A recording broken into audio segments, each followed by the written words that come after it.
Alam mo, maikli lang ang buhay, kaya piliin mo ang maging masaya at magpatawad. Hindi naman masama ang maging malungkot paminsan-minsan, pero dapat may rason ka para maging masaya ka.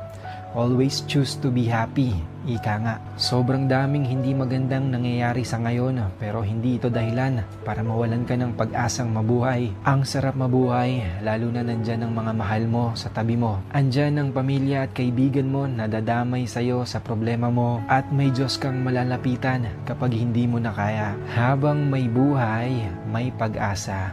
Ang dami mo pang pwedeng gawin habang nabubuhay ka. Huwag kang matakot magkamali dahil doon ka matututo. Kapag nadapa ka, bangon lang. Ganun naman ang buhay. Dapat lumalaban lang tayo sa mga pagsubok at problema na kinaharap natin.